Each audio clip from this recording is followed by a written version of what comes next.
அண்ணே என்னடா? வாட்டர் வடிவேலண்ணே, நீங்க ஜெயில இருந்து ரிலீஸ் ஆகிறத கேள்விப்பட்டதும் நேற்று ராத்திரியில இருந்து ஊர் எல்லையில கிடையா காத்து கிடக்குறேனே.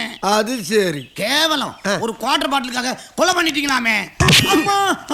நான் கொலை பண்ணதை நீ பாத்தியா? இல்லண்ணே. நான் உன்கிட்ட சொன்னனா? இல்லண்ணே. அன்னைக்கு என்ன நடந்துச்சுன்னு தெரியுமாடா? தெரியாதுண்ணே. அம்மா. இப்ப தெரிஞ்சுக்க. Flashback open. அண்ணே இந்தாங்கண்ணே. வட வட வட வட வந்துட்டியா? ஆமாண்ணே. அது சரி. என்னடா அது? பாட்டில் கேட்டீங்களா? அதான் அது. ஏண்டா குடிக்கிறதுக்கு பிராந்தி பாட்டில் கேட்டா பழைய கடையில போய் காலி பாட்டில் வாங்கிட்டு வந்திருக்க? இல்லண்ணே. உன்னைய காலி பண்ணதானே சரியா வருவேன். அம்மா.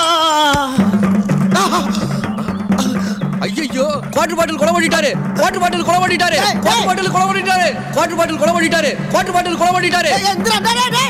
ஆஹா கிளப்பிட்டாங்கய்யா, புரளிய கிளப்பிட்டாங்களே. கொலை பண்ணவே இல்லை, இதுல எக்கோ வேற யாரா? இதாண்டா நடந்தது. காலி பாட்டில விட்டு எறியும் போது ஒரு தேவையில்லாத சனியை முடிச்ச மூதேவி குறுக்க வந்து காலியானதுக்கு புழுதிய கிளப்புற மாதிரி புரளிய கிளப்பி விட்டு சீவலப்பிரி பாண்டி ரேஞ்சுக்கு என்ன ஜெயிலுக்கு தள்ளி விட்டு கொலகாரம் கேட்கறீங்க. வாட்டர் வடிவேலுங்கிற பேரை கேட்டு ராத்திரியில இருந்து வீதியில பேதியாய் போயிடுறேன். சி ஆமாண்டா வடிவேலு. அது சரி. இல்ல 10 வருஷம் உள்ள போயிட்டு வந்திருக்கியே, சோத்துக்கு என்ன பண்ண போறேன்னு கேக்குறேன். டேய், ஆ? என் மச்சான் பைரவமூர்த்தி இருக்கான்டா. ஆ. அவங்கிட்ட போய் பச மாதிரி ஒட்டிக்கிட்டு ஓட்டிட மாட்டேன் வண்டிய. சரி சமத்தா பிழைச்சுக்கடா வடிவேலு. கடங்கிடம் தேவைண்டா எங்கிட்ட வந்து கேளு என்ன. அதான் சரி.